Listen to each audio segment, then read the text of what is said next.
Right, good evening, good evening, good evening. Welcome back to our Tuesday lives with the Nubian Mompreneurs.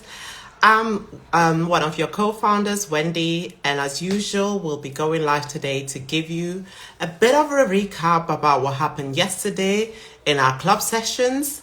And yeah, just to also get to know you guys a bit. So if you're joining us live, definitely drop in the comments who you are and where you're tuning in from so we can get to know you. So I'm just waiting for my co-host Dami to jump on, which I'm just going to let her in. So just bear with me, guys, while I let Dami join the live. Accepted your request. Hi, Are you here? Are you here? Hey, girl. Hey, girl. can you hear Miss me? Jen. Yes, I can hear you loud and clear. Can you hear me? Yes, I can. You just give me one second. Oh, that's strange. Okay, it's fine. Cool, I'm good. Okay. Awesome, awesome, awesome. Okay, so we've got a few people joining us saying great new evening. Good evening, everybody. Thank you for joining us live. And yeah, like I said, drop in the comments who you are, how you doing, and where you're tuning in from. Yeah, So Dami, how are you? We're back on our Tuesday lives to yeah. give You the know, audience a recap about yesterday. absolutely. And we never miss our Tuesday live. Consistency is the name of the game with Nubian Mompreneurs, and This it's is being it. noticed, it's being recognized, our hard work. I know, and I love it. And to be honest, like I just feel like now we have that obligation to just show up for these Tuesday lives because some people are already expecting it, and we actually enjoy it, right? We enjoy it. Like we For enjoy sure. catching up, and I just felt like, especially today, because yesterday's session, which we're gonna get into, was really amazing. Was really, really great. So I can't wait to dive into that conversation. It really was. And whoever's watching this, at the moment, do share it share it with your friends, share it with your followers, share it with anyone who you think might be aligned and might learn from this session today. Because we're going to get into all things, more of a serious topic, but still, relatable. So, yeah, Absolutely, I second that. Share it, click on the share icon and share it with at least five of your friends. Invite them here, let them join into our conversation. And yeah, I'm sure you and them, they're all gonna love it. for sure. Gosh, okay. So, Awesome. where do we start? Oh, wow. Yesterday's session was I mean, we always say that we love the Mother's Corner sessions. And I think yesterday just really reiterated why we love it so much. It was deep. It was a conversation that was necessary. And it was a conversation that reminded us why a safe space like this is needed, because it's not a conversation that we can have anywhere and everybody will be able to understand and relate to us. So yeah, Dami, do you want to like give the audience a bit of a recap about what the conversation was about and what really sparked the conversation that we had yesterday? Sure. So, what the conversation was about last night in Nubian Mompreneurs Club, we had a candid conversation about the incident that took the UK, by storm a couple of weeks back. The young black girl that was unfortunately assaulted outside of her school by an Irish family. And what was unique about this and so distressing was that this girl was ganged up. She was jumped or ganged on by what looked like three sisters or three girls in the same family, and the mom in the background and other adults in the background who were continuously egging on and encouraging the assault and attack to continue. And it caused a lot of rage and vexation amongst all parents. Not it's not even just black parents that would have seen that video and felt outrage, but particularly, of course, the black community. Was particularly distressed by it, and but it was beautiful to see the response and the reaction. Literally by the next day, there was almost like a vigil outside that girl's school and demands for answers from the school heads. the principal, the teachers, and everything around that. So, and I think investigations are still ongoing, and some arrests have been made. So, we're just our thoughts are with that young girl, and her family, and we hope that she is getting the healing that she needs, because that was a very traumatic incident. And yeah, so our thoughts are with the girl and the family. So that was what we were talking about last night. Absolutely, absolutely. And yeah, you explained it very well. I believe most of the people who are watching us right now, if you're from the UK, you probably heard about this. If you're from outside the UK, you may not have. But again, from one of the conversation um, we had yesterday, we know this just doesn't just happen in the UK. It happens everywhere. So due to that event, we just wanted to really get together because each and every one of us was affected in the club. We're all Black moms. We all have kids, maybe not in school, but kids that will be in the school system one day. So the conversation that we had was really about, okay, how can we as mothers find a solution to these problems? Because it's not the first time something like that has happened. It's not going to be the last time, but how can we better protect our children, and how can we just, position ourselves in a way that we are there for our children, and we also know our rights, and we know how to, stand up for ourselves, especially against teachers. Because one of the things that we discussed yesterday surrounding that incident is how appalled we were at was it the head teacher, the way he Hmm. was just literally like gallivanting, unbothered, and yeah, just there not doing anything. And Mm. the question was, if that was a white kid, would they have done the same thing? Would they have reacted like that? Would they have, intervened sooner? There's a lot of questions that we had. And obviously, we Absolutely. know the answers. We know the answers because we have experienced it. And I think following that, a lot of our members shared personal experience or experiences with their family members. And it was quite touching, some of the things that our members shared yesterday. For sure. Um, And I think one of our members said it so perfectly when she said, this conversation is about having solutions. We don't just want to, share videos or whatever, and then there's no solution from it. So we were very, you know, yeah, so we intentionally wanted to come up with solutions that we could implement in our lives, um, for ourselves and for our children. And, as you said, the principal that was so nonchalantly walking in towards the end to, help, quote unquote, the little girl, at the end of the video, for those who've seen the video. Yeah, there was a lot of that. It's not good enough. That reaction is not good enough. It's not acceptable. And I think a common thread from last night was the lack of compassion in schools or from schools when it comes to Black children and incidents involving Black children, especially when they are actually the victims of said incidents. There is still a lack of compassion. So there was a lot of advice given. So we'll get into that. One of the advice given was evidence. Ladies, mothers, parents, aunties, collect your evidence. Keep a yes, record of everything that is happening pertaining to your child, whatever stage they are in. Literally, even your babies in nurseries, if you have suspicions of things, concerns, worries about things, evidence is the key. We need to be documenting things. Literally, I think there is this it's not something that the Black community has been used to doing, keeping a record of things, so that yeah, when things go down, unfortunately, you have the evidence to back yourself up, to back your child up.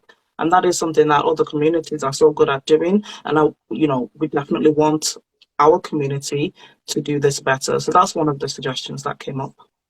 absolutely. And I love that suggestion because, those are the things that will make you, like seek knowledge. Because, like, one of the things that I feel like affects the Black community is lack of knowledge. And ignorance. You don't really know what you can do in situations and everything.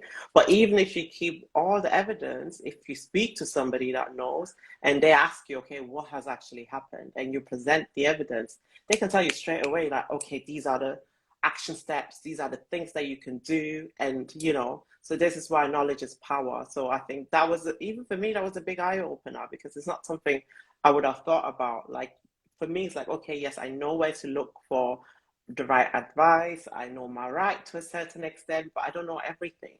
And one of the things that one of our members said as well, like, know everything, know like the children's acts, know the school handbook and everything, know everything that is pertaining your child, all the rules, all the governance and everything, like literally know it. So you can go there and you can quote that, oh, in the Children's Act, section 2412, you said this.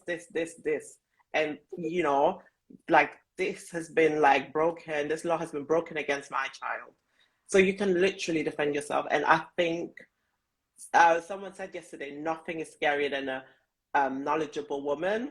But I'm like, Literally. nothing is even scarier than a knowledgeable Black woman because I'm sorry, these people think Black women or Black people are not smart. So when we can come back at them You went with there. the, You went straight there. Okay. it's true, like when we can come back at them with the law that they have written and throw it in their faces to say, okay, Yeah, you have now gone against this, literally. against me, against my child. That is when we take our power back. So Absolutely. I think that was Absolutely. really, That, I'm sorry, that made me chuckle. Because, and it's true. It's true. Like, and I think, and I hope that our generation of Black women and Black mothers, we are more empowered. We are more enlightened. We all, at least we desire to be. We desire to have that knowledge. We desire to know what our rights are. We desire to know how to protect our children. And I think from previous generations, we have the confidence to actually speak up against institutions, yeah, including educational institutions. And I think previous generations of mothers, for probably for various legitimate reasons, didn't have such confidence. that's true. And so even when things happen to their children or against their children, um, maybe there's not been any consequences in the past, right? Or maybe they've not felt, like I said, enough confidence to actually take it all the way, even if it needs to go down the legal route. And it's one of the other advice that came up last night, and one of the suggestions, like don't be afraid to go down the legal route if you need to. Like literally, like I said, in the case of the young Black girl, she arrests have been made and they are looking into prosecutions. And I'm sure from the discussions I've heard, they are going to be going down the legal route. For some reason in the Black community, we shy away from suing people. I need us to come out of that. I need us to start Mm, suing people. I yes, need the Black no, community to start going down the legal route so that is when they know, A, we are smart enough to do this, and B, we have the financial prowess in some cases to be able to do this. Because like you said, they think we're not smart and they think we're not wealthy enough to go down the legal route. And that is what scares institutions. And that is what other communities are so good at doing. So there's layers to it. there is layers to it, absolutely. And this is why we link this topic with our financial wealth pillar, personal wealth pillar, because at the end of the day, you said it, it's that fear that, oh my God, I don't have the finances. Where will I even start from? I can't afford a lawyer, legal aid will only help me so far. So it's that all of that overwhelm, people just give up. They just don't even think it's worth it because it's like, oh, I can't afford it. And then when I start doing it, I have to pay more and more money. It's gonna, take everything out of my pocket and I can't do it. So I'm just gonna let it go. And that's how people keep taking advantage of us. So it Yeah. is really up to us, and it's really more so important in this day and age that we empower ourselves financially, that we put ourselves in a position where we can earn multiple streams of income, where we can, elevate our finances in multiple ways. So we can't have those excuses anymore. So Mm. we have as much right and we can exercise all our rights as much as any other person in this country. So yeah, that is really, really Absolutely. important.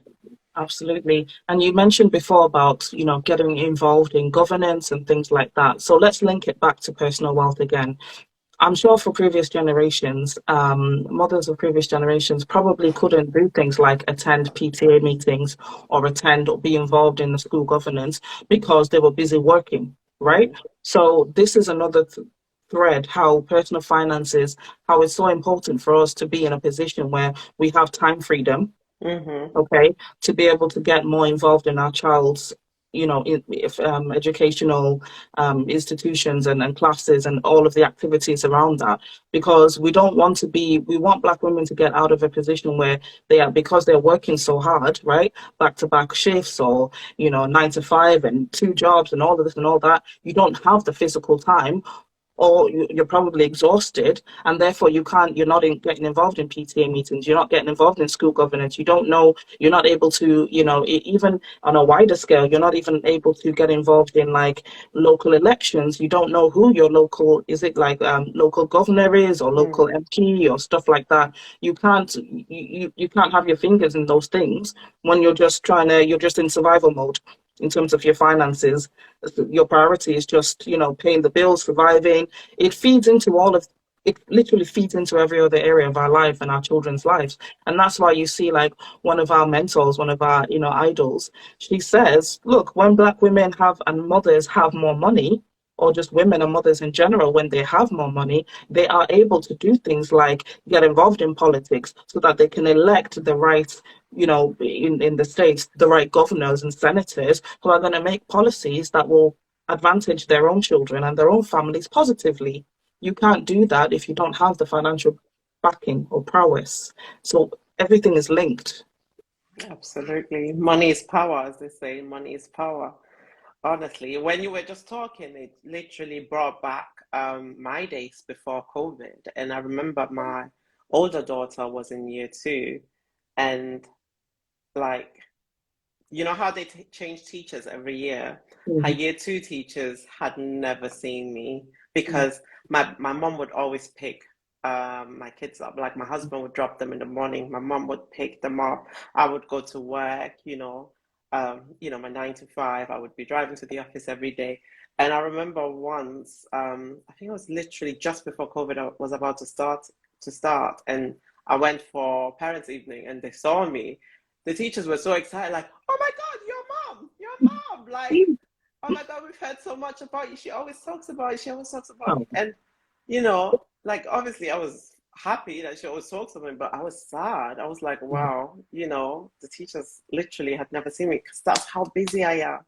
So that's why when you said freedom, time freedom is everything.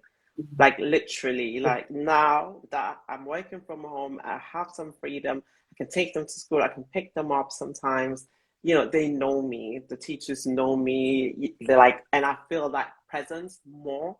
So I feel like when the teachers also know you, they're more likely to protect your child to a certain extent because got it. they know you. You've built that relationship. But when they don't know you, like There's no investment there is no investment. on their part. So So I'm very much a big believer of time freedom of everything, because once you have time freedom, and obviously time freedom comes from financial freedom, because you need to have that money, because if you don't have that money, you're going to be stuck going to work every day. So it's all a vicious circle and all works hand in hand. But yeah, definitely. exactly. Exactly. And I think, gosh, I mean, you can see there's so many threads to this conversation, right? But at the end of the day, we just want, and this is why we're coming to the end of our personal wealth pillar, probably one of our favorite pillars. I mean, we love all five of our pillars, like We love literally, all of them. but this is probably one of our favorite because it's just so important. Like this is literally what we preach and teach about in NMC and in our Nubian Mompreneurs Academy as well. Like literally, it's helping women and mothers to look into how to earn, passive income online or how to start and grow an online business and eventually grow it to a stage where it is passive income. right? And why do we talk about this so much? Why are we so passionate about this? It's these reasons. It's not just from a greedy, selfish reason of like, yeah, we want you to flex and buy the Lamborghini and this and that. It's like, no, it's like, it's literally, it's about survival and enabling our families and our children to be able to thrive and Mm-hmm. move through this, society, especially this Western society, but even probably all societies, to be able to move through it safely, right? And be able to have everything that they need to thrive. So it is much more deeper than just the aesthetics reason. And that's why we're so passionate, and that's why we'll continue to teach and preach about it. Absolutely, absolutely. And especially for us mothers, I know a lot of online influencers, single young girls. For them, it's about the Gucci bags, the Chanel bags, which are all great, Yeah. they're all great. I want them too. But as mothers, we just have a deeper why. And that why just needs to move us because it is for our children, it is for our future generations. And I just believe this generation is the generation that is going to make that change. So we can't sleep on the opportunities that we have, opportunities to make money online, like Instagram, TikTok, all of these platforms are available to you. You can use it to make money. So the opportunities are there. So for me, it's like, I don't want my great grandchildren to ask me, like, why didn't you use these opportunities to make us wealthy, great great grandma Wendy? Because I have the opportunity. And this is the thing, we can't be mad at our forefathers and our great grandmas and even our parents. We can't be mad at them because they didn't have the opportunities that we have. We're all like children of immigrants. Our parents came here for a better life, so it was always hustle mode. So they didn't have the opportunity to explore, to follow their passions, to see what they can create to make money. But we have all of these opportunities. And it's just sometimes when I sit down and deep it that, like, we can't play with this. We can't take this for granted. We got to make everything out of it. We got to make the most out of everything we've been given. So yeah, I'm just grateful that the opportunity is there. I'm grateful that we are able to share it with others because naturally, not everybody knows. And like I said, knowledge is power. So to be in that position where you can share it with others, where you can just show people like there are better ways out there. There are literally better ways out there. And you can't live if you're just relying on one source of income, not the life that you deserve to live. And, our pillars were very intentional. And the personal wealth pillar was because we genuinely believe Black women deserve to be wealthy. Black women deserve to live in luxury. Black women, we deserve it. We deserve everything and more. So that's that's the reason for the personal wealth pillar, and we got to get it. We got to get it. Absolutely. And if this is something that resonates with you and you want to find out more, we have our Nubian Mompreneurs Academy. And if you just head to the link tree in our bio, you can download a free ebook which will talk to you a bit more about the different business models that we teach inside the academy and how you can literally get involved for free. So just head to our link tree on our Instagram bio to find out more and download the ebook. Yes, absolutely, absolutely. Yes. So, one of the things that's like about yesterday's conversation, we had a US member that was on it as well, and Mhm. we asked her about, we asked her about, like, obviously from Yeah. a US perspective because Mm. the discussion was mainly based on UK and what was Okay. happening in the UK. So, like, how did you feel about her answers? Were you surprised? Were you expecting something different? Or even her personal experience? I Mm. know, like, it made me quite emotional. So I would love to Mhm. hear from you. Like, what were your thoughts? Yeah, I was definitely saddened. I was definitely saddened, but I was not surprised Mm, mm, mm, because I do follow the movement a lot in the States, and I pertaining to just Black Lives Matter, and even before Black Lives Matter, just Black struggle, Black movements, and everything. So it didn't surprise me a lot of what she was mm, saying, but I was just saddened because You just watch these stories and read these stories and hear these stories, but now I'm talking to one of the people, one of the women who have been affected personally and directly. So it gives it a different feel, now there's a one-to-one direct touch to it, and hence why you felt so emotional, and all of us did, and yeah, and it's sad that I'm not surprised, right? And a lot of us on the call then spoke about that we have had, negative personal experiences growing when we were kids, because she talked about herself growing up, right, as a black girl in the States, in a very predominantly white area. And for those of us who that was our experience as well, we had similar stories, right? And it's like, wow, it doesn't matter if it's the States, the UK, Netherlands, Germany, Ireland, like there's a thread to these stories when it comes to, black women and our childhood. So, you know, the world needs to evolve and change and do better by black women and black girls. And this is part of our mission.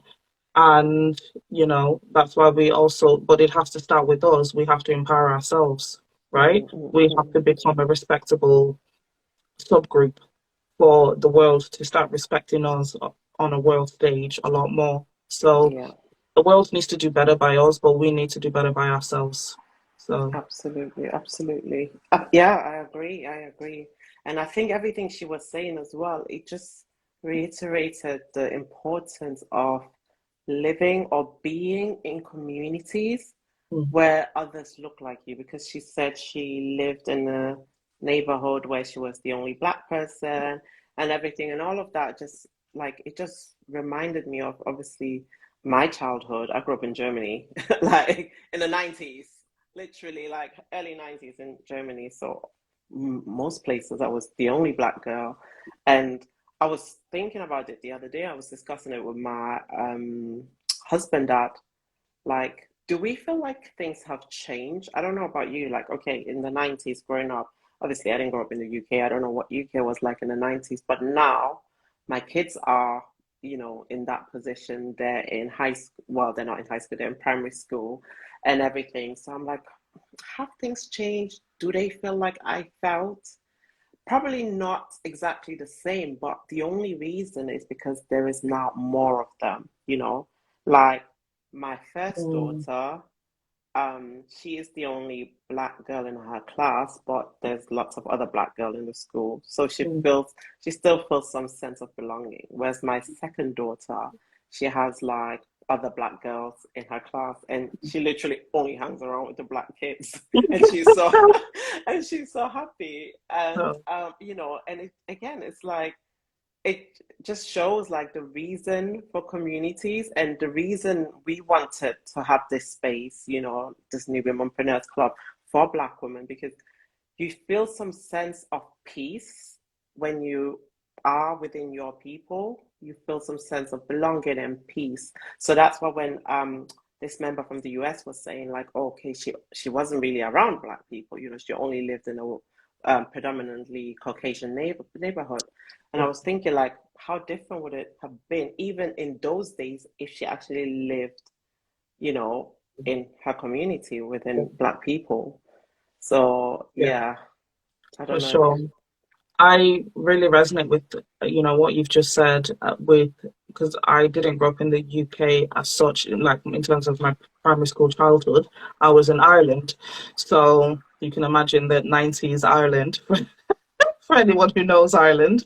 It was and it it was an wasn't experience. Dublin. It wasn't Dublin, was it? It was not Dublin, Yeah, so it was so even it was worse. it was a real town. It was a real village, y'all, and we were the first black family in the whole town. So I Mm, was the only black child in the whole school, in the whole school.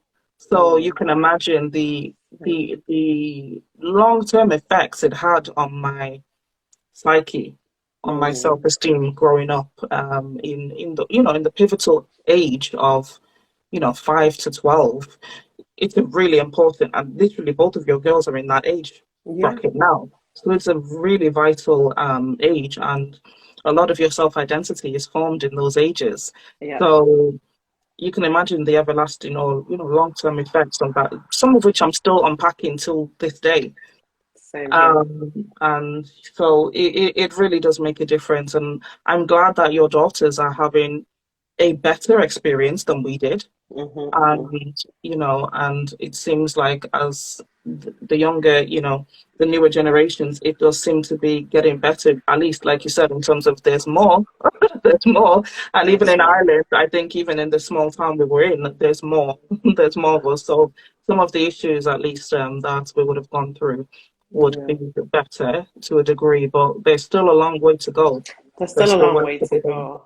Absolutely. And I think one of our members who moved to Jamaica, she was saying the effect it had on her child Yeah, being in a school with, where everybody looks like them. And yeah, honestly, I never had that experience because obviously I had some friends, maybe they went to school for a few years in Nigeria and then they moved here. But I can't even just imagine. But just thinking about it makes me happy. Like it makes me feel really happy. Like imagine sitting in a classroom and everybody looks like me. You yeah. won't feel any less. You won't feel because I'm telling you, like the obviously when we were children, we couldn't put meaning into our emotions, but it was always there. It was always there. You always felt less. You always felt, you know, especially in Germany, like I always wanted blonde hair. I didn't like Straight hair. I didn't want to look like the way I looked because I was the only one, Yeah, like literally. so that's where all of these, lack of self-love and everything starts developing Mm, from that young age. Like you said, like there's still things that we're unpacking today. yeah. The other day I was just like crying because I was remembering like in kindergarten, where we I don't know if you remember, like there's this hairstyle that my mom used to do for me where literally, when you take thread and you thread it around your hair. Yeah. And she used to send me to nursery or kindergarten that way. And, I would get to kindergarten and the white kids, they would literally pull it out. They would pull my hair out and tell me how ugly it is. Are you there? I lost you. Are you back? Yeah, you're back. So yeah, they would literally pull the thread out and tell me how ugly it is. Like, and I Mm. remember going home crying, saying Who everybody would said tell my you hair's that? The ugly. other children? The The other other children. children, Okay. the other children. Oh, Like I'm like, even at now thinking back, even at that age, like children are mean. And we're like 5, 6, mm, maybe. Children are mean.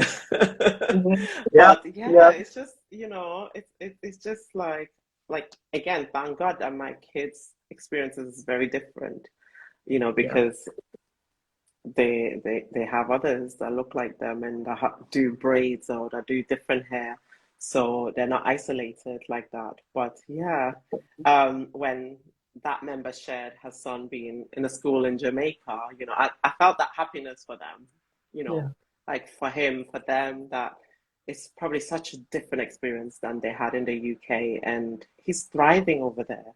mm, He's absolutely thriving, from yeah, what she said compared to his days in the UK. And that's absolutely absolutely, beautiful. absolutely. I just want to answer um, Wami, who's asked to share the opportunity. So I assume you mean Academy. about the academy. So if you just head to our bio and click on the link tree there, you'll see, different ways to be involved in the academy. So you just go to our bio and all the information you need will be there. Awesome. And Mal said, and a safe space. I think she was referring to when I said being in communities and having that Yeah, safe space.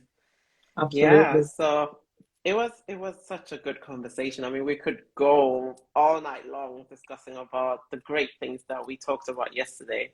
But yeah, it was such a good conversation, and I don't think the ladies wanted it to end because um yeah, we were, like you said, we were all sharing but also coming up with solutions which helped everybody, and everybody can literally take action on what they feel like is right. I know, like personally, that I'm going to get more involved in my kids' school. and see ways I can like position myself, in PTAs and school governors, and Yeah, just any way to make sure like I'm known and my child will not be disadvantaged, and yeah, like so they know yeah, my presence is there. So definitely. exactly. I love that. Absolutely. That's the right move. And I just want to laugh at like a couple of our members who we said by the end, it's so clear that your children's school hate you both because you are always there, always ready to, anything is wrong, anything is going down, like your You're mamas are there. there and ready to protect your kids and fight for your kids, and we love it. We love it. It just, but it's funny that it's like It now when was they see funny. you in school, it's like, oh, they're back again, you again. Exactly. It was funny. What did the lady say yesterday? She was like, "Oh, hi, you're back. Are you here to complain?" Or something like Right, that.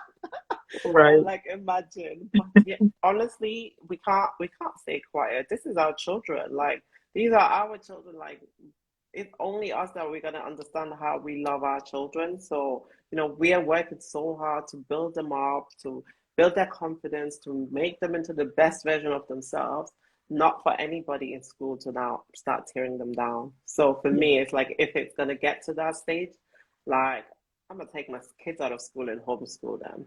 So many people are doing it right now, and yeah, like I know of this particular family. They're not black, but her child was having so much problems in yeah, school, in high school, yeah. and she was just so sad. Like her daughter was, I think she was 14 at the time. She was actually suicidal, and she took her out of school. She started homeschooling her, and she's so happy now. She's literally thriving, so happy. So again, it's like if you're in the wrong environment, and it's just like a flower. If you put a flower in the wrong environment, it's not going to bloom. So that's the things that you have to watch out for. If your kids are not evolving into the best version of themselves, you got to check out their environment. Are they in the right environment? Is the school the right one for them? Because they're not going to bloom. So you got to take them out of there and put them where they are going to grow into the best version of themselves, like they're meant to. Literally, I love that that like analogy that you've Mm. just said, and it's so true. And one of our members who, I think the member who did move to a whole, another country, a predominantly black country, and she said something similar. And she said, blueberries will die in the wrong soil. Yeah, And I absolutely. was like, that is so deep. It's so true. Like you, and obviously the soil is the environment. The soil is your Hmm. children's surroundings, and you replace it with the right soil, and then there you go. They're growing and they're beautiful and they're delicious. Absolutely. Absolutely. This is it. And yeah, I think when it comes to our children, we just can't relent. We got to be relentless and, do everything possible because, yeah, they're everything to us. They are our everything. They're the legacy that we're going to leave behind. So we got to make sure we do everything to make sure they are the best version of themselves and they get everything out of life that they deserve and nobody brings them Exactly. down. Exactly. That's why we're doing all this work that we're doing, isn't it, mamas? So to give Absolutely. them the best of life. Yeah, it's great. It's great. This has been a wonderful conversation. This is just a taster of what we discussed last night. And obviously, if you want to be part of these types of discussions that we have and more, then do check out the link tree in our bio and you can register with our club and it's free. We have a free membership level and you can get a taste of it and then, see what other ways you can get involved and, be take a look at our higher levels down the line if it feels aligned to you. But you've got nothing to lose by registering with us. We've got a free membership level, so do check it out.